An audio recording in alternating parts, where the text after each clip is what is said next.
നമസ്കാരം. PSC exam ഗൈഡിലേക്ക് എല്ലാവർക്കും സ്വാഗതം. അപ്പോൾ നമ്മുടെ ആദ്യത്തെ LD എക്സാമിനേഷൻ എഴുതാൻ പോകുന്നവർക്ക് വേണ്ടിയിട്ടുള്ള ഒരു ഇമ്പോർട്ടന്റ് ആയിട്ടുള്ള റിവിഷൻ ക്ലാസ് ആണ്. നമ്മൾ ഇന്നലെ ഒരു ക്വസ്റ്റ്യൻ പേപ്പർ PSC കണ്ടിട്ടുണ്ടായിരുന്നു. അത് ഫാം വർക്കറിന്റെ ഒരു ക്വസ്റ്റ്യൻ പേപ്പർ വന്നിട്ടുണ്ടായിരുന്നു.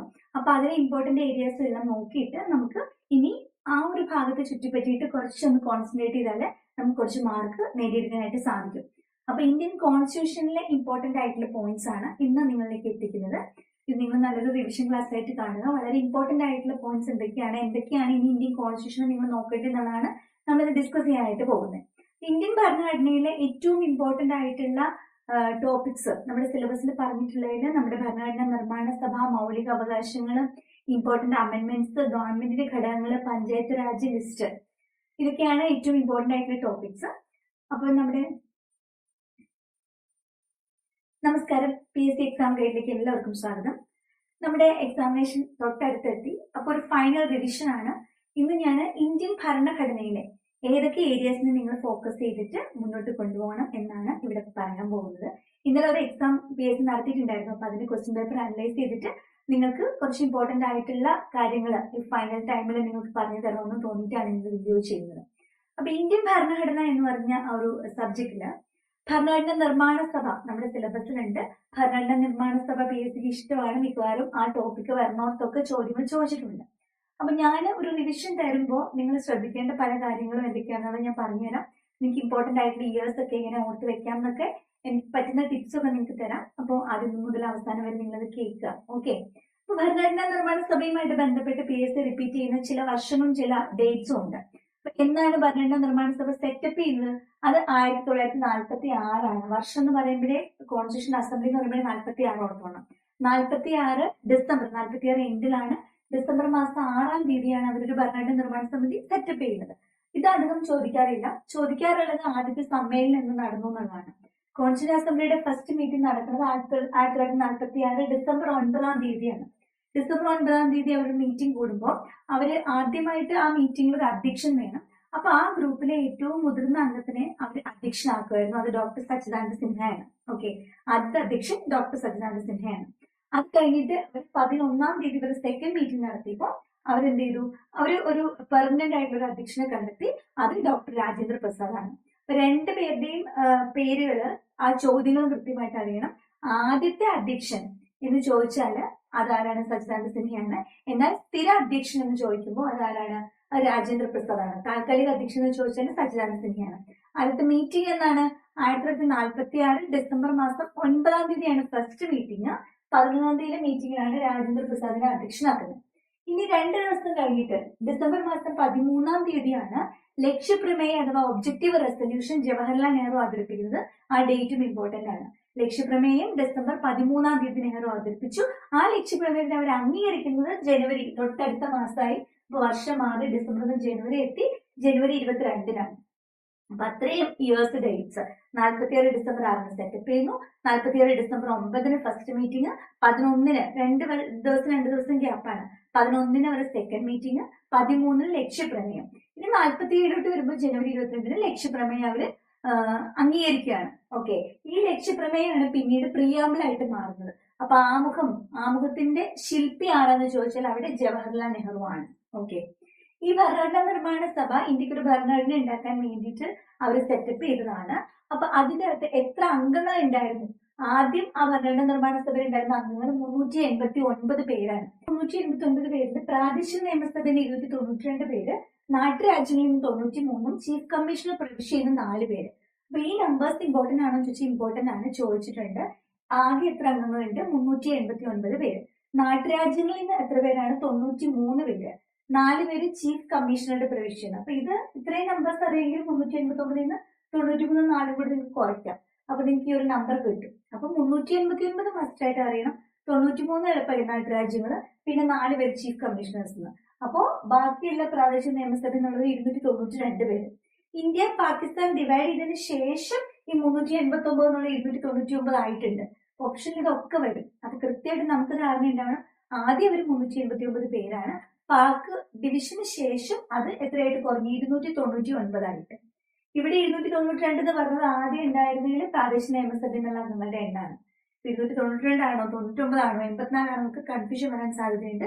കൃത്യമായിട്ട് അറിയണം. 389 പേര്, 292, 93, 4 ഇനി 299 പേര് പാർട്ട് ഡിവിഷന് ശേഷം ഉണ്ടായിരുന്ന ആളുകളാണ്. ഓക്കെ, അപ്പൊ ഇനി ഇത് ആരൊക്കെയാണ് ഈ ഭരണഘടന നിർമ്മാണ സഭയിൽ അംഗങ്ങളായിട്ടുള്ളതെന്ന് ചോദിച്ചിട്ടുണ്ടെങ്കിൽ ഇത് ഒരു എലക്ഷൻ നടത്തിയിട്ട് തെരഞ്ഞെടുത്തവരല്ല. നിങ്ങൾ മനസ്സിൽ വെച്ചോളണം. ഒരു എലക്ഷൻ അവിടെ നടത്തിയിട്ടല്ല, ആനുപാതിക പ്രാതിനിധ്യ വ്യവസ്ഥ പ്രകാരം കുറച്ചു പേര് തെരഞ്ഞെടുത്തിട്ടുണ്ടായിരുന്നു. ഓക്കെ, പിന്നെ നാട്ടുരാജ്യങ്ങളിൽ നിന്നൊക്കെ കുറച്ചു പേര് നോമിനേറ്റ് ചെയ്തിട്ടും അവിടെ വന്നിട്ടുണ്ടായിരുന്നു. ഇപ്പൊ ഡയറക്റ്റ് എലക്ഷൻ അല്ല, ആനുപാതിക പ്രാതിനിധ്യ സിസ്റ്റം വഴിയാണ് അവിടെ ആളുകൾ വന്നിട്ടുള്ളത്. അതിൽ മുസ്ലിംസ്, സിഖുകാര്, പൊതുവിഭാഗം എന്നിങ്ങനെ സെപ്പറേറ്റ് ആയിട്ട് എല്ലായിടത്തും പ്രതിനിധികൾ ഉണ്ടായിരുന്നു എന്ന് നമ്മൾ അറിയണം. മുസ്ലിംസും സിഖും അതുപോലെ തന്നെ ജനറൽ വിഭാഗത്തിൽ നിന്നും അംഗങ്ങൾ ഉണ്ടായിരുന്നു. ഓക്കെ, ഭരണഘടന നിർമ്മാണ സഭ സെറ്റപ്പ് ചെയ്ത് കഴിഞ്ഞിട്ട് ഈ ഭരണഘടന ഉണ്ടാക്കാൻ വേണ്ടിയിട്ട് ഈ മൊത്തം ആളുകളെ അവർ പല പല കമ്മിറ്റീസ് ആയിട്ട് ഡിവൈഡ് ചെയ്തു. 8 മേജർ കമ്മിറ്റീസ് ഉണ്ട്, പിന്നെ ബാക്കി മൈനർ കമ്മിറ്റീസ് ആണ്. ഈ 8 മേജർ കമ്മിറ്റിയിൽ ഇമ്പോർട്ടന്റ് ആയിട്ടുള്ള ഒരു കമ്മിറ്റിയാണ് ഡ്രാഫ്റ്റിംഗ് കമ്മിറ്റി. ഡ്രാഫ്റ്റിംഗ് കമ്മിറ്റിയുടെ ചെയർമാൻ ആരാണ്? ഡോക്ടർ BR അംബേദ്കർ ആണ്. ഡ്രാഫ്റ്റിംഗ് കമ്മിറ്റിയിൽ എത്ര പേരുണ്ട് എന്ന് PSC ചോദിക്കാറുണ്ട്, അല്ലെ ആരൊക്കെയാണ്, അല്ലെ അതുമായിട്ട് ബന്ധപ്പെട്ട് ചോദ്യങ്ങൾ വരാറുണ്ട്. ഡ്രാഫ്റ്റിംഗ് കമ്മിറ്റിയിലെ അംഗങ്ങൾ ഓർത്തു വെക്കാനുള്ള ഒരു കോഡ് ഞാൻ പറഞ്ഞുതരാം. ഇതാണ് കോഡ്. അമ്മയ്ക്ക് GK പഠിക്കാൻ മിച്ചർ വേണം. ഓക്കെ, അപ്പൊ ഇതിന് A വെച്ചിട്ടാണ് ആദ്യത്തെ ആള് ഡോക്ടർ BR അംബേദ്കർ. അംബേദ്കർ എന്നാണ് ഐഡന്റിഫൈ ചെയ്യുന്നത്. M മുൻഷിയാണ്, KM Munshi. ഇനി M Muhammad Saadulla. A Alladi Krishnaswamy അയ്യരാണ്. G Gopalaswamy അയ്യങ്കാറാണ്. ഈ കേത്താനാണ്, TP കേത്താനാണ്. കേത്താൻ അദ്ദേഹത്തിന്റെ മരണത്തിന് ശേഷം കൃഷ്ണമാചാരി എന്നൊരാൾ വന്നിട്ടുണ്ടായിരുന്നു.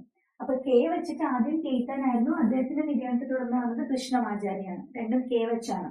മിച്ചർ എന്നത് ഒരാളുടെ പേര്, മിത്തർ എന്ന് ഓർക്കാൻ വേണ്ടിയിട്ടതാണ്. മിത്രാണ് ഉണ്ടായിരുന്നത്. മിത്തർ രാജിവെച്ചപ്പോ മാധവറാവു എന്ന് പറഞ്ഞിട്ട് ഒരാൾ വന്നു. ഓക്കെ, ഇത്രയും പേരാണ് ഡ്രാഫ്റ്റിംഗ് കമ്മിറ്റിയിൽ ഉണ്ടായിരുന്നവര്. ആരൊക്കെയാണ്? അംബേദ്കർ, പിന്നെ മുൻഷി, മുഹമ്മദ് സാദുള്ള, അല്ലാടി കൃഷ്ണസ്വാമി അയ്യര്, ഗോപാലസ്വാമി അയ്യങ്കാര്, കേത്താൻ മാറി കൃഷ്ണമാചാരി, മിത്തർ മാറി മാധവറാവു. മിത്തർ മാറിയിട്ട് മാധവറാവു.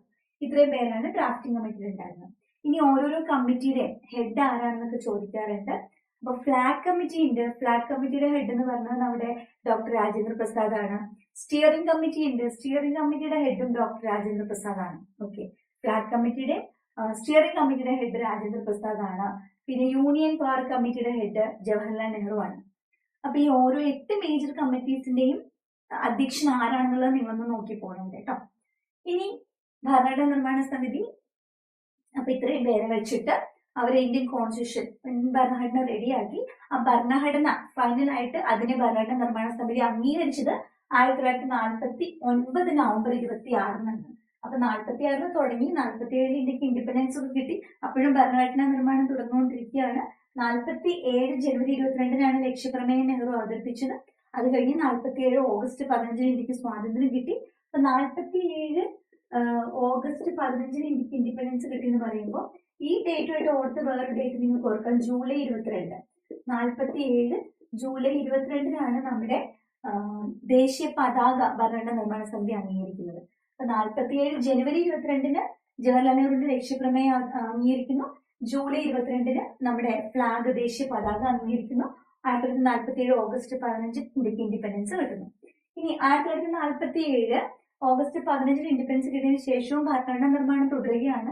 48ആയി. 49 നവംബർ ആയപ്പോൾ 49 എൻഡിലോട്ട് വരുമ്പോൾ നവംബർ മാസം 26 ഭരണഘടന അവർ അംഗീകരിക്കുന്നത്. ആ ഭരണഘടന ഒഫീഷ്യലി നിലവിൽ വന്നതാണ് ഇന്ത്യ റിപ്പബ്ലിക് ആയ ഡേറ്റ് 1950 ജനുവരി മാസം 26.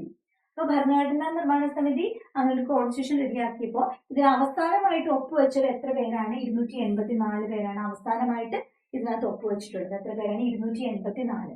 ഈ നമ്പേഴ്സുമായിട്ടൊന്നും കൺഫ്യൂഷൻ ആവരുത്. ഇത് 389, 292, 93, 4 ഇന്ത്യ പാക് ഡിവിഷന് ശേഷം 299 പേരാണ് ഉണ്ടായിരുന്നത്. അത് വേറെ. ഇത് നമ്മുടെ ഭരണഘടനാ നിർമ്മാണ സമിതി ഭരണഘടന രൂപീകരിച്ച് ഇതിന്റെ ഫൈനൽ വന്നപ്പോൾ എത്ര പേരാണ് അതിനകത്ത് സൈൻ ചെയ്തതെന്ന് ചോദിക്കുമ്പോൾ 284 പേരാണ്. 1950 ജനുവരി മാസം 24 ഭരണഘടന അന്തിമമായിട്ട് പാസ്സാക്കിയപ്പോൾ അതിലൊപ്പം വെച്ചവരാണ് ഈ 284 പേര്. ഓക്കെ, 1950 ജനുവരി 24 ഭരണഘടന അന്തിമമായിട്ട് പാസ്സാക്കിയപ്പോൾ, അപ്പോൾ നവംബർ 26 അവർ അംഗീകരിച്ചു. ലാസ്റ്റ് ആയിട്ട് ഒരു അന്തിമമായിട്ട് പാസ്സാകുന്ന ജനുവരി 24-ന്. അന്നാണ് 284 പേര് ഒപ്പുവെച്ചത്. ഈ ദിവസമാണ് നമ്മുടെ ദേശീയ ഗാനവും ദേശീയ ഗീതവും, ദേശീയഗാനമായ ജനഗണമനയും ദേശീയഗീതമായ വന്ദേ മാതരവും അംഗീകരിക്കുന്നത് ഈ ദിവസമാണ്. അന്ന് 284 പേര് ഒപ്പുവെച്ച ദിവസം 1950 ജനുവരി 24-ന്. അതായത് റിപ്പബ്ലിക് ഡേക്ക് 2 ദിവസം മുന്നെയാണ് നമ്മുടെ ദേശീയഗാനവും ദേശീയ ഗീതവും അംഗീകരിക്കുന്നത്. ഇനി 1950 ജനുവരി 26-ന് ഇന്ത്യ ഒഫീഷ്യലി ഒരു റിപ്പബ്ലിക്കായി. ഓക്കെ. അപ്പൊ ഇന്ത്യൻ ഭരണഘടനയുടെ ഒരു ഭരണഘടന നിർമ്മാണ സമിതി എന്ന് പറഞ്ഞത്, അല്ലെങ്കിൽ അവർ ഭരണഘടന ഉണ്ടാക്കുന്ന ഒരു സ്റ്റേറ്റ് വരെ എന്ന് പറഞ്ഞാൽ ഇതൊരു ഹിസ്റ്ററിയാണ്, ചരിത്രമാണ്. നമ്മൾ ഭരണഘടനയായിട്ട് കടക്കുന്നില്ല, അതിന് മുന്നേയുള്ള കാര്യങ്ങളാണ് പറയുന്നത്. അപ്പൊ ഇതിനകത്ത് ഇനിയും ചോദ്യങ്ങളുണ്ട്. ഭരണഘടനാ നിർമ്മാണ സമിതിയിൽ എത്ര മലയാളികൾ ഉണ്ടായിരുന്നു? ഓക്കെ, 17 മലയാളികളാണ് ഉണ്ടായിരുന്നത്. അതിൽ എത്ര മലയാളി വനിതകൾ ഉണ്ടായിരുന്നു? മലയാളി വനിതകൾ 3 പേരാണ്. ആരൊക്കെയാണ് ആ 3 പേര്? Ammu Swaminathan, Annie Mascarene and Dakshayani Velayudhan. ഇത്രയും പേരാണ് ഉണ്ടായിരുന്നത്. മലബാറിൽ കൊച്ചിന്ന്, യുണൈറ്റഡ് പ്രൊവിൻസിൽ നോക്കിയാണ് മറ്റ് മലയാളികൾക്ക് ഉണ്ടായിരുന്നത്. മൊത്തം 17 പേരുണ്ടായിരുന്നല്ലോ. അതിൽ യുണൈറ്റഡ് പ്രൊവിൻസിനെ റെപ്രസെന്റ് ചെയ്തുകൊണ്ടൊരു മലയാളി ഉണ്ടായിരുന്നു. അദ്ദേഹത്തിന്റെ പേര് ജോൺ മത്തായി എന്നാണ്. ഇത് PSC ചോദിച്ചിട്ടുണ്ട്. ജോൺ മത്തായി യുണൈറ്റഡ് പ്രൊവിൻസിനെ റെപ്രസെന്റ് ചെയ്തിട്ടാണ് ഉണ്ടായിരുന്നത്. പിന്നെ ഇതില് പനമ്പിള്ളി ഗോവിന്ദമേനോനാണ് കൊച്ചിയിൽ നിന്ന് ഉണ്ടായിരുന്ന റെപ്രസെന്റേറ്റീവ്. പനമ്പിള്ളി ഗോവിന്ദമേനോനാണ്. അതും പ്രീവിയസ് ക്വസ്റ്റ്യൻ ആണ്. പനമ്പിള്ളി ഗോവിന്ദമേനോൻ. ഓക്കെ. അപ്പൊ അങ്ങനെ ഫൈനലി ഭരണഘടന ക്രിയേറ്റ് ചെയ്തു. ഓക്കെ. ഇനി ഇവിടെ 1-2 ചോദ്യങ്ങളുടെ 1-2 ആളുടെ പേരും കൂടി നിങ്ങൾക്ക് ഓർക്കാം. ഭരണഘടനാ നിർമ്മാണ സമിതി ആദ്യമായിട്ട് ഇവര് സമ്മേളിച്ചപ്പോൾ ആ സഭയെ, ആ മീറ്റിംഗിനെ അഡ്രസ് ചെയ്തത്, ആദ്യമായിട്ട് അഭിസംബോധന ചെയ്തത് JB കൃപലാനിയാണ്. അതുപോലെ ഇവരുടെ നിയമോപദേഷ്ടാവ് എന്ന് പറഞ്ഞത് BN റാവു ആണ്. ഭരണഘടനാ നിർമ്മാണ സമിതിയുടെ നിയമ ഉപദേഷ്ടാവ് BN റാവു ആണ്. ഭരണഘടനാ നിർമ്മാണ സമിതി ആദ്യമായിട്ട് അഭിസംബോധന ചെയ്തത് JB കൃപലാനിയാണ്. ഓക്കെ. അതുപോലെ ഇതിന്റെ ഉപാധ്യക്ഷൻ HC മുഖർജിയാണ്. ഇത്രയും പേര് ഓർത്തോണം. ആദ്യത്തെ അധ്യക്ഷൻ സച്ചിദാനന്ദ സിൻഹയാണ്. ഇവരുടെ സ്ഥിരം അധ്യക്ഷൻ രാജേന്ദ്ര പ്രസാദ് ആണ്. ആദ്യമായിട്ട് അഭിസംബോധന ചെയ്തത് ആരാണ്? അഭിസംബോധന ചെയ്തത് JB കൃപലാനിയാണ്. ആദ്യത്തെ ഉപാധ്യക്ഷൻ HC മുഖർജിയാണ്. അധ്യക്ഷൻ സച്ചിദാനന്ദ സിൻഹ, പെർമനന്റ് അധ്യക്ഷൻ രാജേന്ദ്ര പ്രസാദ്, ഉപാധ്യക്ഷൻ HC മുഖർജി. അവർ 3 പേര്. പിന്നെ ആദ്യമായിട്ട് അഭിസംബോധന ചെയ്തത് JB കൃപലാനി. പിന്നെ ഈ പ്രധാനപ്പെട്ട കമ്മിറ്റിമാരുടെ തലവന്മാര്. ആമുഖത്തിന്റെ ശില്പി ആരാണ്? അപ്പൊ ആമുഖമാണ്, ഒബ്ജക്റ്റീവ് റെസൊല്യൂഷൻ ആണ് ആമുഖമായിട്ട് മാറുന്നത്. അപ്പൊ ആ ഒബ്ജക്റ്റീവ് റെസൊല്യൂഷന്റെ ശില്പിയായ ജവഹർലാൽ നെഹ്റു തന്നെയാണ് ആമുഖത്തിന്റെയും ശില്പി. ഓക്കെ. ഭരണഘടനാ നിർമ്മാണ സമിതി ഫൈനലി ഭരണഘടന ഉണ്ടാക്കി കഴിഞ്ഞു. അത് അംഗീകരിച്ചു. ജനുവരി മാസം 26-ാം തീയതി ഇന്ത്യ റിപ്പബ്ലിക്കായി. ഇനി നമ്മൾ ഭരണഘടനയിലോട്ട് വരുമ്പോൾ ആദ്യം നമ്മൾ ഭരണഘടനയിൽ കാണുന്ന ആമുഖമാണ്. ആമുഖവുമായിട്ട് ബന്ധപ്പെട്ട് മെയിൻലി ചോദിക്കുന്ന ചോദ്യങ്ങൾ എന്ന് പറഞ്ഞാൽ, ആമുഖം എത്ര തവണ ഭേദഗതി വരുത്തിയിട്ടുണ്ട്? ആമുഖം ഒരേ ഒരു തവണയാണ് ഭേദഗതി വരുത്തിയിട്ടുള്ളൂ. 1976-ലെ 42-ാം ഭേദഗതി വഴിയാണ് ആമുഖത്തിൽ ഭേദഗതി വരുത്തിയിട്ടുള്ളത്. അതെന്താണ് ആമുഖത്തിൽ വരുത്തിയിട്ടുള്ള ഭേദഗതി? അപ്പൊ നമ്മുടെ ആമുഖത്തിലാണ് എഴുതിയിട്ടുള്ളത്, ഇന്ത്യ ഒരു sovereign, socialist, secular, democratic republic. SSDR. Sovereign, socialist, secular. Sovereign പരമാധികാര, സോഷ്യലിസ്റ്റ് സ്ഥിതിസമത്വ, സെക്യുലർ മതേതര, ഡെമോക്രാറ്റിക് ജനാധിപത്യ റിപ്പബ്ലിക്. അപ്പൊ ഇതിനകത്ത് നേരത്തെ ഇങ്ങനെ ഇല്ലായിരുന്നു. ആദ്യമേ നമ്മുടെ കോൺസ്റ്റിറ്റ്യൂഷൻ ഫോം ചെയ്യുന്ന സമയത്തിൽ ആദ്യത്തെ പ്രിയാമ്പിളിന്റെ അകത്ത് ഇന്ത്യ ഒരു പരമാധികാര ജനാധിപത്യ റിപ്പബ്ലിക് ഇത്രേ ഉണ്ടായിരുന്നുള്ളൂ. സോവറിയൻ ഡെമോക്രാറ്റിക് റിപ്പബ്ലിക് SDR ഉണ്ടായിരുന്നുള്ളൂ. ഇതിന്റെ ഇടയിൽ കൊണ്ടിട്ട് ഒരു സോഷ്യലിസവും പിന്നെ ഒരു സെക്യുലറിസവും. ഇത് രണ്ടും ഈ 76-ലെ 42 അമെന്റ്മെന്റ് വഴി കൂട്ടിച്ചേർത്തതാണ്. ഓക്കെ. പിന്നെ ഒരു കാര്യം കൂടെ കൂട്ടിച്ചേർത്തു. നമ്മുടെ ഭരണഘടനയിൽ ഒരു വാക്കുണ്ടായിരുന്നു, യൂണിറ്റി, രാജ്യത്തിന്റെ ഐക്യത്തെ പറ്റി പറയുന്നത്. അതിന്റെ കൂടെ യൂണിറ്റി ആൻഡ് ഇന്റഗ്രിറ്റി എന്നുള്ളൊരു വാക്ക്, ഐക്യവും അഖണ്ഡതയും എന്നൊരു വാക്കും കൂടെ കൂട്ടിച്ചേർത്തത് ഈ ഒരു 42-ാം അമെന്റ്മെന്റ് വഴിയാണ്. അപ്പൊ പ്രിയാമ്പിള് അതിന്റെ ശില്പി നെഹ്റു ആണ്. പ്രിയാമ്പിൾ ഒരു തവണ മാത്രമേ അമെന്റ് ചെയ്തിട്ടുള്ളൂ. പ്രിയാമ്പിളിൽ പറഞ്ഞിട്ടുള്ളത് ഇന്ത്യ ഒരു പരമാധികാര, സ്ഥിതിസമത്വ, മതേതര ജനാധിപത്യ റിപ്പബ്ലിക് ആണെന്നാണ്. ആദ്യമേ ഇതിനകത്തൊരു പരമാധികാര ജനാധിപത്യ റിപ്പബ്ലിക് ഉണ്ടായിരുന്നുള്ളൂ. സോഷ്യലിസവും സെക്യുലറിസവും പിന്നെ ഈ അഖണ്ഡത എന്ന് പറഞ്ഞ ഇന്റഗ്രിറ്റി 3 വേർഡും ഈ 42-ാം അമെന്റ്മെന്റ് 76-ലെ വഴി കൂട്ടിച്ചേർത്തതാണ്. ഇനി നമ്മുടെ പ്രിയാമ്പിളില് ലിബർട്ടി, ഇക്വാലിറ്റി, ഫ്രെറ്റേണിറ്റി ഈ 3 കാര്യങ്ങൾ പറഞ്ഞിട്ടുണ്ട്. അതായത് സ്വാതന്ത്ര്യം, സമത്വം, സാഹോദര്യം. സമത്വം, സ്വാതന്ത്ര്യം, സാഹോദര്യം എവിടെ നിന്നാണ് എടുത്തിട്ടുള്ളത്? ഫ്രഞ്ച് വിപ്ലവത്തിന്റെ ആശയമാണ് ഫ്രാൻസിൽ നിന്നാണ് എടുത്തിട്ടുള്ളത്. പിന്നെ ജസ്റ്റിസ്, നീതി, അത് അതിനകത്ത് നമ്മുടെ 3 തരത്തിലുള്ള നീതി പ്രിയാമ്പിളിൽ പറയുന്നുണ്ട്. സോഷ്യൽ ജസ്റ്റിസ്, സാമൂഹിക നീതി. എക്കണോമിക് ജസ്റ്റിസ് സാമ്പത്തിക നീതി, പൊളിറ്റിക്കൽ ജസ്റ്റിസ് രാഷ്ട്രീയ നീതി. അപ്പൊ ഈ ജസ്റ്റിസ് എന്നുള്ള ആശയം എടുത്തിട്ടുള്ളത് റഷ്യയിൽ നിന്നാണ് നമ്മൾ, റഷ്യയിൽ നിന്ന്. പിന്നെ റിപ്പബ്ലിക് എന്നുള്ള ആശയം എടുത്തിട്ടുള്ളതും ഫ്രാൻസിൽ നിന്നാണ്. പ്രിയാമ്പിളില് നമുക്ക് സമത്വം, സഹോദര്യം, സ്വാതന്ത്ര്യം എടുത്തിട്ടുള്ളത് ഫ്രാൻസിൽ നിന്ന്, റിപ്പബ്ലിക്കും ഫ്രാൻസിൽ നിന്ന്. നീതി ജസ്റ്റിസ് അത് എടുത്തിട്ടുള്ളത് റഷ്യയിൽ നിന്നാണ്.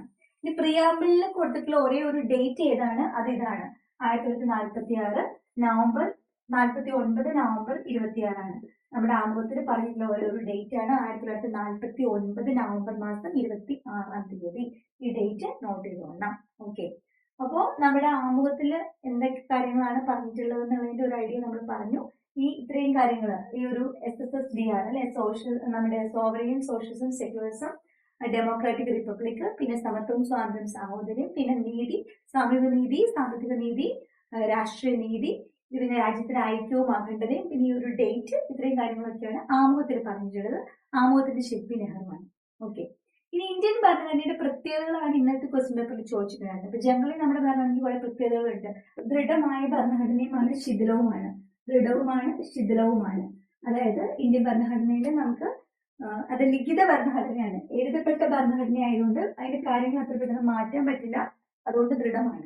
ശിഥിലമാണെന്ന് പറഞ്ഞാൽ നമുക്ക് അതിനെ വേണമെന്ന് വെച്ചാൽ അമെന്റ്മെന്റ് വഴി അതിൽ ചേഞ്ചസ് കൊണ്ടുവരാൻ പറ്റുന്നത് കൊണ്ടിട്ടാണ്. ലിഖിത ഭരണഘടനയാണ് നമ്മുടേത്. നമ്മുടെ ഭരണഘടനയിൽ ഒരു പാർലമെന്ററി സിസ്റ്റമാണ് കാണുന്നത്. പ്രസിഡൻഷ്യൽ റൂൾ അല്ല, പാർലമെന്ററി സിസ്റ്റമാണ്. ഇത് നമ്മൾ എടുത്തിട്ടുള്ളത് ബ്രിട്ടന്റെ ഭരണഘടനയിൽ നിന്നാണ് പാർലമെന്ററി സിസ്റ്റം എടുത്തിട്ടുള്ളത്. ഓക്കെ, പിന്നെ ഇന്ത്യൻ ഭരണഘടന അതിൻ്റെ അകത്ത് ആർട്ടിക്കിൾസ് ഉണ്ട്, ഷെഡ്യൂൾസ് ഉണ്ട് അല്ലെ, ഇത്ര പാർട്സ് ആയിട്ട് ഡിവൈഡ് ചെയ്തിട്ടുണ്ട്. അപ്പൊ ഇപ്പൊ നിലവിൽ 25 ഭാഗങ്ങളാണ് ഉള്ളത്. അതുപോലെ തന്നെ 12 ഷെഡ്യൂൾ ഉണ്ട്. ഓക്കെ, ആർട്ടിക്കിൾസ് 460 മേലായിട്ട് ആർട്ടിക്കിൾസ് ഇപ്പൊ നിലവിലുണ്ട് നമ്മുടെ ഭരണഘടനയിൽ. ഓക്കെ, പിന്നെ എന്തെങ്കിലും മാറ്റങ്ങൾ കൊണ്ടുവരുന്നതിനെയാണ് അമെന്റ്മെന്റ്സ് എന്ന് പറയുക, ഭേദഗതി. ആർട്ടിക്കിൾസിന് അനുച്ഛേദം എന്നായിരിക്കും ക്വസ്റ്റ്യൻ പേപ്പറിൽ. അനുച്ഛേദം എന്ന് പറയുന്നത് ആർട്ടിക്കിൾ ആയിരിക്കും, ഭേദഗതി എന്ന് പറയുന്നതായിരിക്കും അമെന്റ്മെന്റ്, മാറിപ്പോയത്. ഓക്കെ, പിന്നെ എത്ര ഭാഗങ്ങളുണ്ട്, എത്ര പാർട്സ് ഉണ്ട്. ഷെഡ്യൂളുകൾക്ക് പറയുന്നത് പട്ടിക എന്നാണ്. നമ്മുടെ ഭരണഘടനയിൽ 12 ഷെഡ്യൂൾസ് ആണ്, 12 ഷെഡ്യൂൾസ്. ഇനി നിങ്ങൾ ഏറ്റവും കൂടുതൽ പ്രാധാന്യം കൊടുത്ത് പഠിക്കേണ്ട ഒരു ഭാഗം എന്ന് പറയുന്നത് നമ്മുടെ ഭരണഘടനയിലെ മൗലികാവകാശങ്ങളാണ്. മൗലികാവകാശങ്ങളിലെ എല്ലാ ആർട്ടിക്കിൾസും ഇമ്പോർട്ടന്റ് ആണ്. ഓക്കെ, അപ്പൊ അതൊന്നും ഞാൻ ജസ്റ്റ് ഒന്ന് ഓടിച്ച് പറഞ്ഞു തരാം നിങ്ങൾക്ക്. ആർട്ടിക്കിൾസ് പഠിക്കുമ്പോൾ നമുക്ക് മൗലികാവകാശങ്ങളിൽ സമത്വം, സ്വാതന്ത്ര്യം, അതുപോലെ ചൂഷണത്തിനെതിരെയുള്ള അവകാശം, ചൂഷണത്തിന് എതിരെയുള്ള അവകാശം, പിന്നെ എന്താണ് മതപരമായ സ്വാതന്ത്ര്യം, പിന്നെ വിദ്യാഭ്യാസപരവും സാംസ്കാരികപരവുമായിട്ടുള്ള അല്ലെ, സാംസ്കാരികവും വിദ്യാഭ്യാസപരവുമായിട്ടുള്ള അവകാശമാണ് വിദ്യാഭ്യാസവും സാംസ്കാരികവും. പിന്നെ ലാസ്റ്റത്തത് എന്താണ്, റിട്ട്, അതായത് പരിഹാരമാണ്, ഭരണഘടനാപരമായ പരിഹാരം. ഇതാണ് ഇമ്പോർട്ടന്റ് ആയിട്ടുള്ള നമ്മുടെ 6 മൗലികാവകാശങ്ങൾ. ഈ മൗലികാവകാശങ്ങളുടെ കൂടെ സ്വത്തവകാശം ഉണ്ടായിരുന്നു. സ്വത്തവകാശം എടുത്ത് മാറ്റിയത് 44ാം അമെന്റ്മെന്റ് വഴിയാണ് 1978. 42ാം അമെന്റ്മെന്റ് 76 ലാസ്റ്റത്തത് 6, 4 × 6. 44ാമത്തെ 78 4 × 8 അങ്ങോട്ടും ഇങ്ങോട്ടും മാറുന്നത്. 44 78 42 76. സ്വത്തവകാശം ഇതിന്റെ കൂടെ ഉണ്ടായിരുന്നു, അതെടുത്ത് മാറ്റി ഇപ്പൊ സ്വത്തവകാശം 300A എന്ന് പറഞ്ഞ ആർട്ടിക്കിളാണ് കിടക്കുന്നത്. ഈ ഒരു ആർട്ടിക്കിളാണ് ഇത്. ഇവിടുന്ന് എടുത്ത് മാറ്റിയത് ഏത് അമെന്റ്മെന്റ് വഴിയാണ്? 44ാം അമെന്റ്മെന്റ് വഴിയാണ് സ്വത്തവകാശം എടുത്ത് മാറ്റിയത്. നമ്മുടെ മൗലികാവകാശങ്ങൾ ആദ്യത്തെ സമത്വമാണ്. അതിന്റെ ആർട്ടിക്കിൾസ് എവിടെ തൊട്ട് എവിടെ വരെയാണ്? 14 തൊട്ട് 18 വരെയാണ് സമത്വം. ഓക്കെ, ഇനി സ്വാതന്ത്ര്യം വരുന്നത് 19 തൊട്ട് 22 വരെയാണ്. ചൂഷണത്തിനെതിരെയുള്ള അവകാശം 23ഉം 24ഉം ആർട്ടിക്കിളാണ്. മതസ്വാതന്ത്ര്യം 25, 28. വിദ്യാഭ്യാസപരവും സാംസ്കാരികപരവുമായിട്ടുള്ള അവകാശം പറഞ്ഞത് 29ഉം 30ഉം. പിന്നെ റിട്ട് പറയുന്നത് ഭരണഘടനാപരമായ പരിഹാരം പറയുന്നത് 32ാമത്തെ ആർട്ടിക്കിളാണ് പറയുന്നത്. ഓക്കെ, അപ്പൊ ഇതിന്റെ അകത്തുള്ള എല്ലാം അറിഞ്ഞിരിക്കണം. 14 സമത്വമാണ്, 15 വിവേചനം പാടില്ല എന്ന് പറയുന്നു, 16 പബ്ലിക് എംപ്ലോയ്മെന്റിൽ തൊഴിലിടങ്ങളിലൊക്കെ അവസര സമത്വം വേണമെന്നാണ്, 17 അബോളിഷൻ ഓഫ് അൺടച്ചബിലിറ്റി, തൊട്ടുകൂടായ്മ ഇല്ലാതാക്കിയ നമ്മുടെ ഗാന്ധിജിയുടെ മഹാത്മാഗാന്ധിക്ക് ജയ് വിളിച്ച ആ ഒരു ആർട്ടിക്കിളാണ് ആർട്ടിക്കിൾ 17. ആർട്ടിക്കിൾ 18 എന്താണ്? ഇട്ട അല്ലെ, ആ ഇട്ട ടൈറ്റിലിന്റെ ഇട്ടായാണ് നോക്കുക. ടൈറ്റിൽ, അതായത് ടൈറ്റിൽ പാടില്ല. മിലിറ്ററി ആൻഡ് എഡ്യൂക്കേഷൻ ഒഴികെയുള്ള ബഹുമതികൾ പാടില്ല എന്ന് പറഞ്ഞ 18. ഇത് നിങ്ങൾ അത് ഓർത്ത് വെക്കാൻ വേണ്ടി ചില ക്ലൂ ഒക്കെ നിങ്ങൾ കണക്ട് ചെയ്ത് പഠിക്കുക.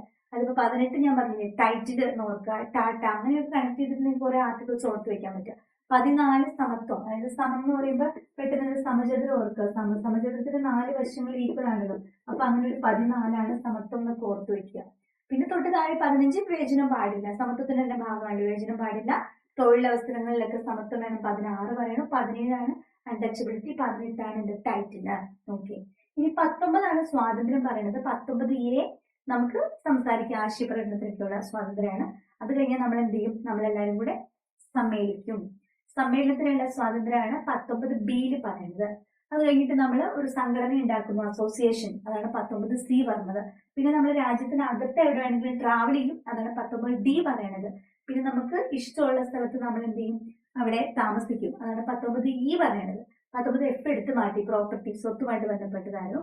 19G പറയുന്നത് നമ്മുടെ തൊഴില്, ഇഷ്ടമുള്ള ജോലി ചെയ്യാനുള്ള അവകാശം പറയുന്നത്. അതിങ്ങനെ ഓർത്തോർത്ത് കണക്ട് ചെയ്ത് നമ്മൾ പഠിക്കുന്നത്. 19A എന്താണ്? നമ്മൾ സംസാരിക്കാനുള്ള സ്വാതന്ത്ര്യം. B എന്ന് പറയുമ്പോൾ നമ്മൾ സംസാരിച്ച് നമ്മൾ സമ്മേളനം നടത്തുന്നു. C എന്താണ്? നമ്മളൊരു അസോസിയേഷൻ ഉണ്ടാക്കുന്നു. D നമ്മൾ ട്രിപ്പിന് പോകുന്നു, ട്രാവൽ ചെയ്യുന്നു. E നമ്മൾ ഇഷ്ടമുള്ള സെറ്റിൽ ചെയ്യുന്നു. G നമ്മൾ ഇഷ്ടമുള്ള ജോലി ചെയ്യാനുള്ള അവകാശം. ഓക്കെ, അങ്ങനെ ഓർത്ത് വെക്കാം. പിന്നെ 19 കൊണ്ട് തീരുന്നില്ല സ്വാതന്ത്ര്യം. പലരും അവിടെ വെച്ച് തീരുന്നു വിചാരിക്കും. കാരണം ഇതിനപ്പുറത്തേക്ക് ആർട്ടിക്കിൾ 22 സ്വാതന്ത്ര്യവുമായിട്ട് ബന്ധപ്പെട്ടാന്ന് പറഞ്ഞ് ചിലപ്പോൾ തെറ്റെന്ന് വിചാരിക്കും. കാരണം 19 ഇത്രയേ ഉള്ളത് കൊണ്ട് 19 മാത്രം എന്ന് കരുതുമല്ല. 19, 20, 21, 22 വരേക്കും ഇത് തന്നെയാണ്, സ്വാതന്ത്ര്യമാണ്. ഓക്കെ. 20 എന്ന് പറയുമ്പോഴേക്കും ഇപ്പോൾ ഒരാളെ, ഒരു കുറ്റവാളിക്കുള്ള ഒരു പ്രൊട്ടക്ഷനാണ് 20 കൊടുക്കുന്നത്. ഒരു കുറ്റവാളിനെ ഒരാൾക്കെതിരെ ഒന്നിൽ കൂടുതൽ തവണ ഒരാൾക്കെതിരെ തന്നെ അയാൾക്ക് ശിക്ഷ കൊടുക്കാൻ പാടില്ല. നോ ഡബിൾ ജെപ്പേർഡി പറയുന്നുണ്ട്. പിന്നെ നിർബന്ധിച്ച് ബലപ്രയോഗത്തിലൂടെ ഒരാൾ കുറ്റസമ്മതം നടത്തിക്കാൻ പാടില്ല. No self discrimination. അതൊക്കെ ആർട്ടിക്കിൾ 20 പറയണത്. ഓക്കെ.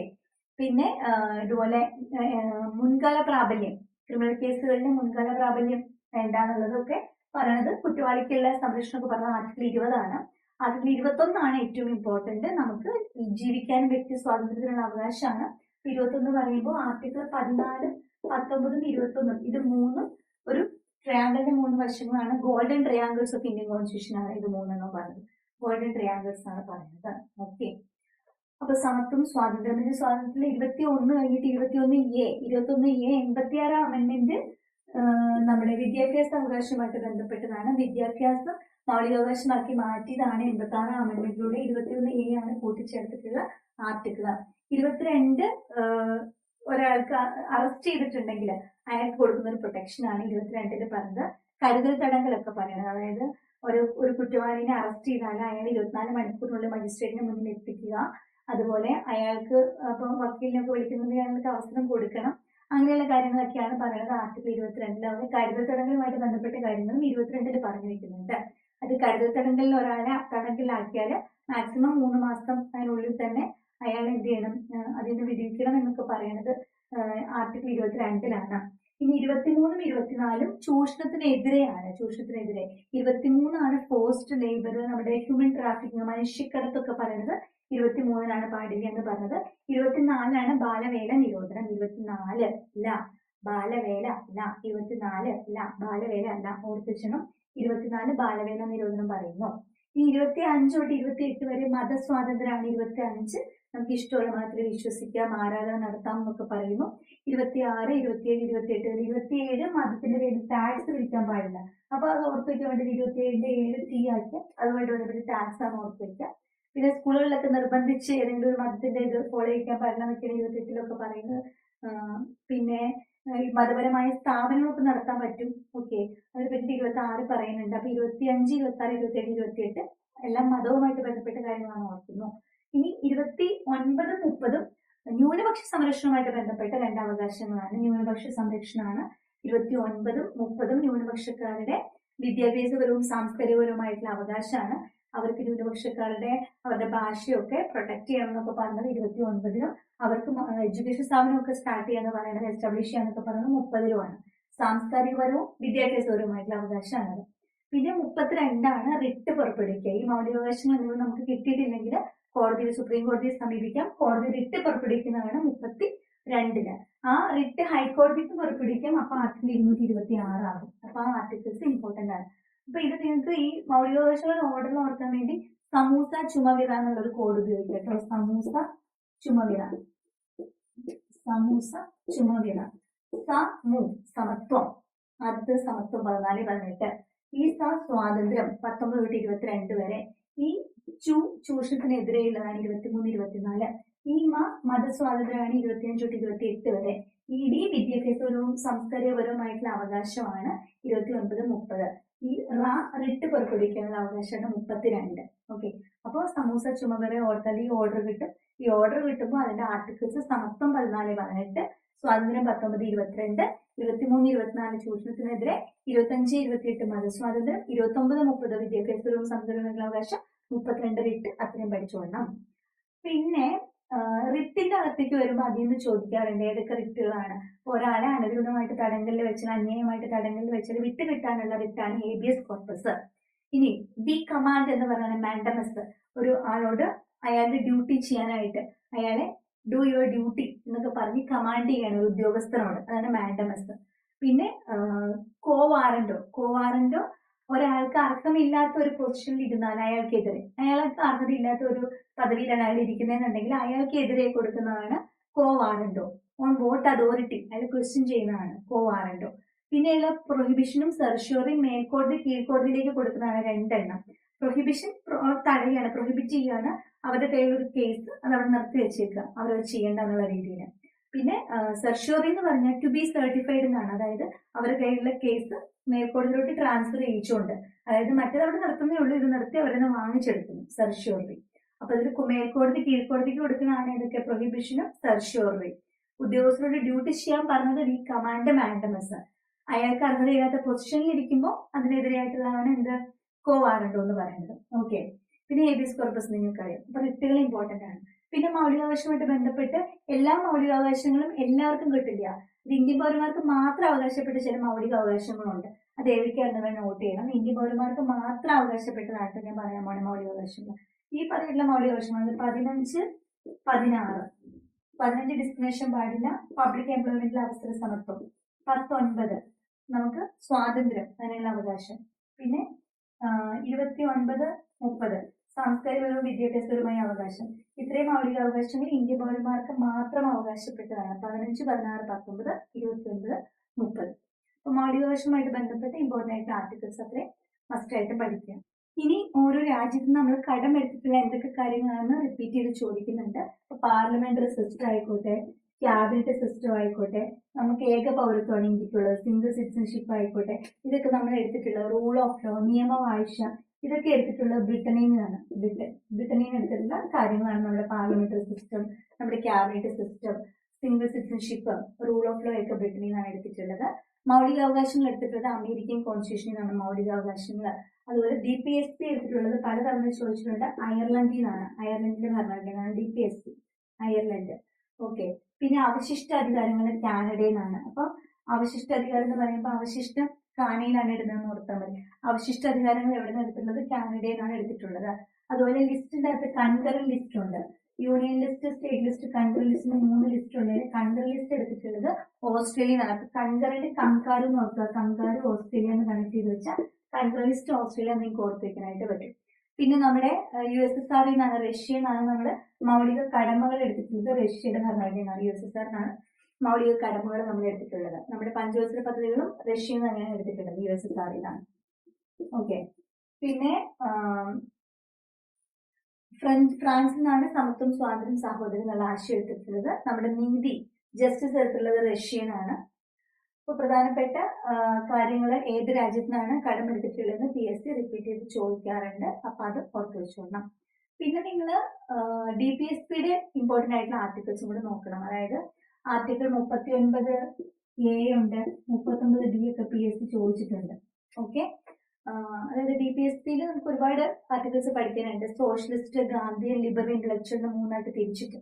അപ്പൊ അതില് ഏതൊക്കെയാണ് ഗാന്ധിയനിൽ വരുന്നത്? പ്രധാനമായിട്ടും നമ്മുടെ ഗ്രാമപഞ്ചായത്തുകളുടെ രൂപീകരണം ആർട്ടിക്കിൾ 40 ആണ്.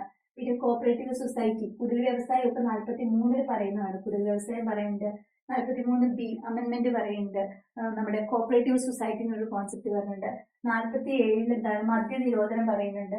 48 ഗോവധ നിരോധനം, ഗോക്കളെ സംരക്ഷിക്കുക ഒക്കെ പറയുന്നുണ്ട്. അപ്പൊ അതൊക്കെ ഗാന്ധിയൻ പ്രിൻസിപ്പിൾസിൽ വരുന്നതാണ്. യൂണിഫോം സിവിൽ കോഡാണ് 44 വരുന്നത്. യൂണിഫോം സിവിൽ കോഡ്, ഏകീകൃത civil code 44.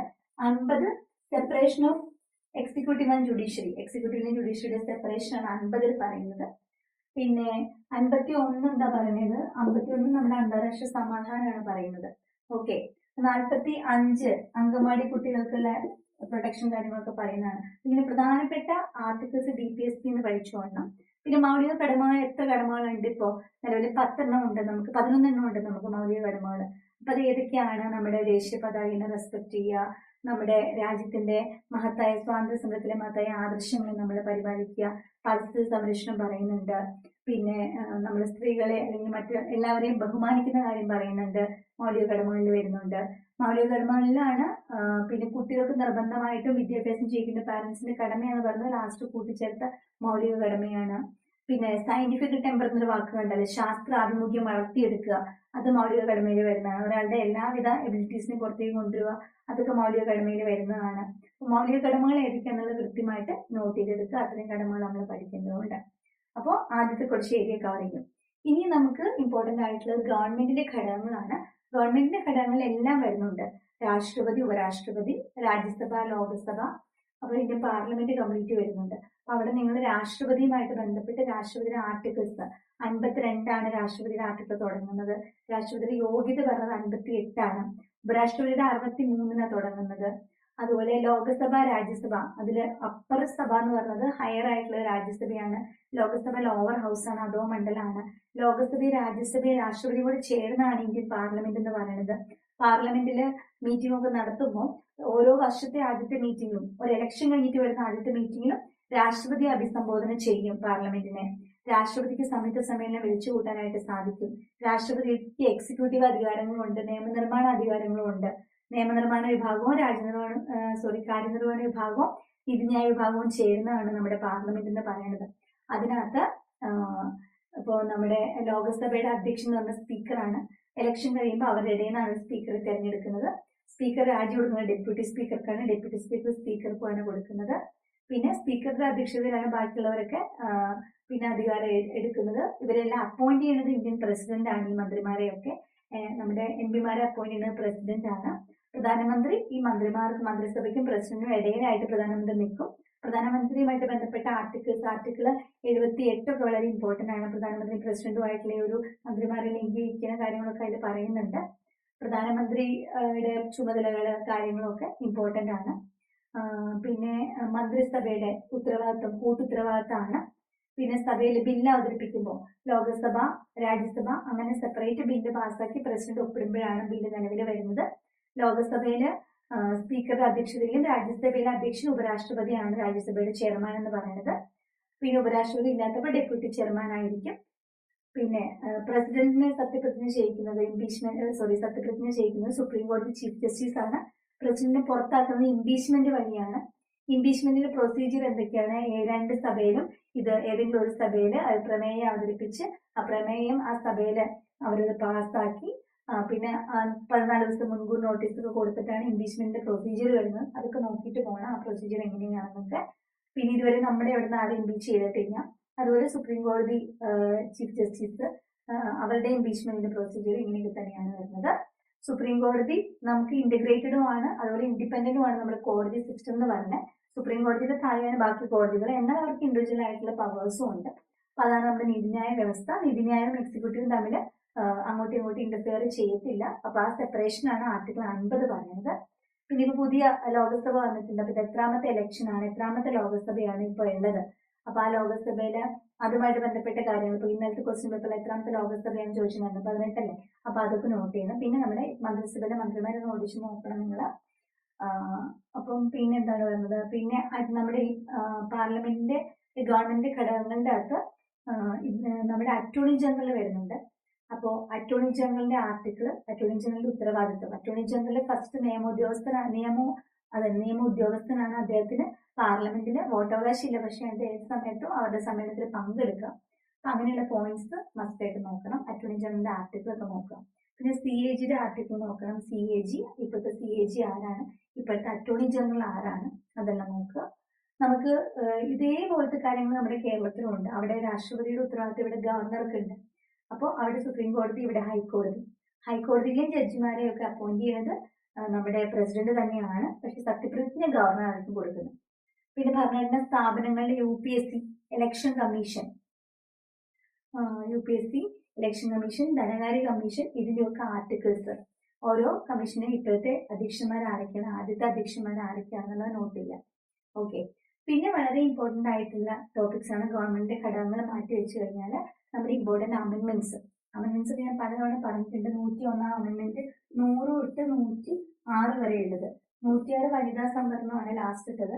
100 Bangladesh India land border agreement ആണ്. 101 GST ആണ്.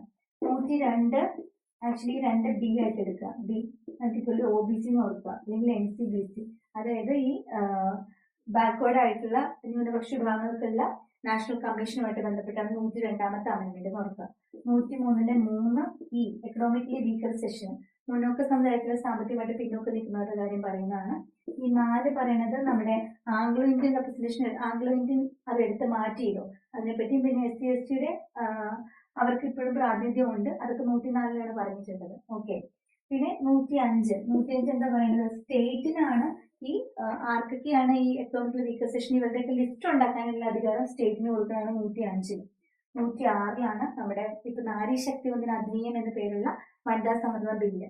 അപ്പൊ ഈ ബില്ല് അവതരിപ്പിച്ചത് ആര്, അത് പാസ്സാക്കിയത് ലോകസഭയിൽ നിന്ന് രാജ്യസഭയിൽ നിന്ന് അത് നിലവിൽ വന്നതെന്ന് അത് നോക്കണം. പുതിയ പാർലമെന്റ് അവതരിപ്പിച്ച ആദ്യത്തെ ബില്ലാണ്. അപ്പൊ അതിന്റെ 3 ഡേറ്റ്സ് ഉണ്ട്. ഓക്കെ. ഇത് പുതിയ പാർലമെന്റ് ഉദ്ഘാടനം മെയ് മാസത്തിലായിരുന്നു. സെപ്റ്റംബർ മാസത്തിലാണ് ഈ ബില്ല് അവതരിപ്പിച്ചത്, ആ ബില്ല് പാസ്സാക്കി എടുക്കുന്നത്. ഓക്കെ. അപ്പൊ അത് ആ ഡേറ്റ്സും കാര്യങ്ങളും നോക്കി വയ്ക്കുക. ഇമ്പോർട്ടന്റ് അമെന്റ്മെന്റ്സ് നോക്കണം. പിന്നെ ലിസ്റ്റ് നമ്മുടെ യൂണിയൻ ലിസ്റ്റിൽ വരുന്നത്, സ്റ്റേറ്റ് ലിസ്റ്റിൽ വരുന്നത്, കൺട്രി ലിസ്റ്റിൽ വരുന്നത് ഏതൊക്കെയാണ് അത് നിങ്ങൾ പേരിപ്പോ പോലീസിൽ നിൽക്കുമ്പോൾ ആലോചിക്കണം. പോലീസ് എന്ന് പറയുമ്പോൾ ഇന്ത്യക്ക് മൊത്തത്തിൽ ഒരു പോലീസ് ചെയ്യപ്പെട്ടില്ല. കാരണം നമ്മുടെ ഇവിടുത്തെ ആളുകളെ പോലെ അല്ല വേറൊരു സ്ഥലത്തെ ആളുകൾ. പോലീസ് അപ്പൊ സ്റ്റേറ്റ് ലിസ്റ്റിലായിരിക്കും വരുന്നത്. അതേസമയം പോസ്റ്റ് ഓഫീസ് അല്ലെങ്കിൽ റെയിൽവേ, ടെലിഫോണ്, ആഭ്യന്തര കാര്യങ്ങൾ, വലിയ വലിയ വിദേശ കാര്യങ്ങള്, പ്രതിരോധം, അങ്ങനെയുള്ള കാര്യങ്ങളൊക്കെ വരുന്നത് യൂണിയൻ ലിസ്റ്റിലായിരിക്കും. ഓക്കെ. കൺട്രി ലിസ്റ്റിൽ വരുന്ന 2 കൂട്ടർക്കും ചെയ്യാൻ പറ്റുന്നതാണ്. 42 അമെന്റ്മെന്റില് വിദ്യാഭ്യാസം, വനം, അളവ് തൂക്ക സമ്പ്രദായം, നീതിന്യായം, അതുപോലെ വന്യമൃഗങ്ങളുടെയും പശുവിന്റെയും സംരക്ഷണം, ഇങ്ങനെ 5 കാര്യങ്ങളെ സ്റ്റേറ്റ് ലിസ്റ്റിൽ നിന്ന് കൺട്രി ലിസ്റ്റിൽ മാറ്റിയിട്ടുണ്ട്. അത് 42 അമെന്റ്മെന്റ് വഴിയാണ്. അപ്പൊ അതൊക്കെ കൺട്രി ലിസ്റ്റിലാണ് ഉള്ളത്. വിവാഹവും വിവാഹമോചനവും കൺട്രി ലിസ്റ്റാണ്. പിന്നെ മെയിൻലി മേജർ പോർട്സ് ഒക്കെ യൂണിയൻ ലിസ്റ്റിലാണ്, മൈനർ പോർട്സ് കൺട്രി ലിസ്റ്റിലാണ് വരുന്നത്. പിന്നെ എന്താണ്, ഇതേപോലെ ഇമ്പോർട്ടന്റ് ആയിട്ടുള്ള ഓരോ ലിസ്റ്റിലും ഏതൊക്കെയാണെന്നുള്ളത് നിങ്ങൾ നോക്കണം. പ്രത്യേകിച്ച് കൺട്രി ലിസ്റ്റിൽ എന്തൊക്കെയാണെന്ന് നോക്കി പോകുന്നത് വളരെ ഇമ്പോർട്ടന്റ് ആയിരിക്കും. ഓക്കെ. കൺട്രി ലിസ്റ്റ് എടുത്തിട്ടുള്ളത് ഓസ്ട്രേലിയനാണ്, അത് ഓർത്തോണം. ഈ 3 ലിസ്റ്റിലും പെടാത്ത കാര്യങ്ങളാണ് റെസിഡുവൽ എന്ന് പറഞ്ഞത് അല്ലെ. റെസിഡുവൽ പവേഴ്സ്, അവശിഷ്ട അധികാരം, അത് എടുത്തിട്ടുള്ളത് എവിടെ നിന്നാണ്, കാനഡയിൽ നിന്നാണ് എടുത്തിട്ടുള്ളത്. നോട്ട് ചെയ്തു. പഞ്ചായത്ത് രാജ് ആണ് അടുത്ത ഇമ്പോർട്ടന്റ് ടോപ്പിക്. 73ാമത്തെ അമെന്റ്മെന്റ്, 74ാമത്തെ അമെന്റ്മെന്റ്. 73 പഞ്ചായത്ത് രാജ്, 74 മുനിസിപ്പാലിറ്റി ആണ്. 1992 93 നിലവിൽ വന്നു. ഇനി കേരളത്തിൽ എന്നാണ് പഞ്ചായത്ത് രാജ് നിലവിൽ വന്നത്, ഏപ്രിൽ 24 ഡേറ്റ്. പ്രത്യേകത എന്താണ്, പഞ്ചായത്ത് രാജുമായിട്ട് ബന്ധപ്പെട്ട് ആണ് നമുക്ക് ഇപ്പൊ തദ്ദേശ സ്വയംഭരണ സ്ഥാപനങ്ങളുടെ ത്രിതല സംവിധാനം. അപ്പൊ അതുമായിട്ട് ബന്ധപ്പെട്ട് കമ്മിറ്റീസ്, ബലവന്ത്രൻ മേത്ത, അശോക് മേത്ത, തുങ്കൻ കമ്മിറ്റി, അങ്ങനെയുള്ള കമ്മിറ്റീസ്. പഞ്ചായത്ത് രാജിന്റെ ഭരണഘടന സാധുത കൊടുത്തിട്ടുള്ളത് ഏത് കമ്മിറ്റിയാണ്, അത് നമ്മുടെ തുങ്കൻ കമ്മിറ്റി ഉണ്ട്, അതുപോലെ LM സിംഗി കമ്മിറ്റി ഉണ്ട്. ഇത് തുങ്കൻ കമ്മിറ്റിയാണ് പാർലമെന്ററി സബ് കമ്മിറ്റി. അപ്പൊ ആ കമ്മിറ്റി, ആ ഒരു കമ്മിറ്റിയും ഏതൊക്കെയാണ്, അധ്യക്ഷന്മാർ ആരൊക്കെയാണ്, അങ്ങനെയുള്ള കാര്യങ്ങൾ. പിന്നെ പഞ്ചായത്ത് രാജില് സ്ത്രീകൾക്ക് റിസർവേഷൻ കൊടുത്തിട്ടുള്ള 33% റിസർവേഷൻ പറഞ്ഞിട്ടുള്ളത്, അത് ഓർത്തോളണം. പിന്നെ പഞ്ചായത്ത് രാജുമായിട്ട് ബന്ധപ്പെട്ട് സ്റ്റേറ്റ് ധനകാര്യ കമ്മീഷൻ വന്നു. അപ്പൊ അതിന്റെ ആർട്ടിക്കിൾസ്, ഗ്രാമസഭ 243 ആർട്ടിക്കിൾസ് എവിടെ തൊട്ട് എവിടെ വരെയാണ് അതെല്ലാം നോക്കണം. മുനിസിപ്പാലിറ്റി അതുപോലെ തന്നെ. പിന്നെ ഇതുമായിട്ട് ബന്ധപ്പെട്ട് ഷെഡ്യൂളിൽ പഞ്ചായത്ത് രാജ് പറഞ്ഞത് 11, മുനിസിപ്പാലിറ്റി 12ാമത്തെ ഷെഡ്യൂള്. 10ാമത്തെ ഷെഡ്യൂൾ കൂറുമാറ്റമാണ്. അപ്പൊ കൂറുമാറ്റവുമായിട്ട് ബന്ധപ്പെട്ട് ചില കാര്യങ്ങൾ നമ്മൾ പഠിക്കേണ്ടതുണ്ട്. കൂറുമാറ്റം വഴി ആരെയൊക്കെയാണ് അയോഗ്യരാക്കുന്നത്. അപ്പൊ അവിടെ 91 അമെന്റ്മെന്റ് വഴി പറഞ്ഞിട്ടുണ്ട്. കൂറുമാറ്റത്തിൽ ഇപ്പൊ കുറെ പേര് ഒരു രാഷ്ട്രീയ പാർട്ടി വേറെ രാഷ്ട്രീയ പാർട്ടി ലൈനം നടത്തിയാൽ അതിന് ആളുകൾക്ക് വിട്ടു നിൽക്കാം, അവരെ അയോഗ്യരാക്കില്ലെന്നാണ് 52ാം ഭേദഗതി പറഞ്ഞത്. പക്ഷെ 91 അമെന്റ്മെന്റിൽ പറഞ്ഞു 2 രാഷ്ട്രീയ പാർട്ടികൾ കൂടി ചേരുമ്പോൾ വിട്ടു നിന്നാലും അവരെ അയോഗ്യരാക്കുന്ന 91 പറയുന്നുണ്ട്. കൂറുമാറ്റം 1985 52ാം അമെന്റ്മെന്റ് ആണ്. 10ാമത്തെ ഷെഡ്യൂളാണ് കൂറുമാറ്റം, അത് നോക്കണം. പിന്നെ നിങ്ങൾ നോക്കേണ്ട ഇമ്പോർട്ടന്റ് ആർട്ടിക്കിൾസ്, ആർട്ടിക്കിൾ 338 ഒക്കെ ഉണ്ടല്ലോ. 338, 338B, നമ്മുടെ SC commission, ST commission 338 SC commission, ST commission, NCBCയുടെ ആ ആർട്ടിക്കിൾസ് അതെല്ലാം നോക്കണം. അത്യാവശ്യം കാര്യങ്ങളൊക്കെ ആയില്ലേ കോൺസ്റ്റിറ്റ്യൂഷനിലെ. പിന്നെ നമ്മുടെ കേരള അഡ്മിനിസ്ട്രേഷൻ സുപ്രധാന നിയമങ്ങളൊക്കെ പഠിച്ചു വരുമ്പോൾ സ്ത്രീകളുടെ സംരക്ഷണമൊക്കെ വരുമ്പോൾ വനിതാ കമ്മീഷൻ, പിന്നെ മനുഷ്യാവകാശ കമ്മീഷൻ, ബാലാവകാശ കമ്മീഷൻ, പിന്നെ ഏതാണ് ന്യൂനപക്ഷ കമ്മീഷൻ, ഈ SC കമ്മീഷൻ, ST കമ്മീഷൻ, ഇതൊക്കെ സുപ്രധാന നിയമങ്ങളിൽ വരുന്നുണ്ട്. അപ്പൊ ഇതൊക്കെ നമ്മുടെ കോൺസ്റ്റിറ്റ്യൂഷന്റെ ഭാഗമാണ്. അപ്പൊ ആ കമ്മീഷന്റെ ഒക്കെ ഇപ്പോഴത്തെ അധ്യക്ഷന്മാര്, ആദ്യത്തെ അധ്യക്ഷന്മാര്, ഓരോ കമ്മീഷന്റെയും ആർട്ടിക്കിൾസ്, അതുമായിട്ട് ബന്ധപ്പെട്ടിരുന്ന ആർട്ടിക്കിൾസ് ഉണ്ടെങ്കിൽ ആ ആർട്ടിക്കിൾസ് അതൊക്കെ കൃത്യമായിട്ട് നോക്കി പോകും. ഓക്കെ, അപ്പൊ ഓവറോൾ ഇങ്ങനെയുള്ള ഏരിയനെ ഫോക്കസ് ചെയ്തിട്ടാണ് നിങ്ങൾ കോൺസ്റ്റിറ്റ്യൂഷൻ പ്രിപ്പയർ ചെയ്യേണ്ടത്. അപ്പോൾ ഇനി ഇമ്പോർട്ടന്റ് അമെന്റ്മെന്റ്സ് നോക്കാനവർ നോക്കുക.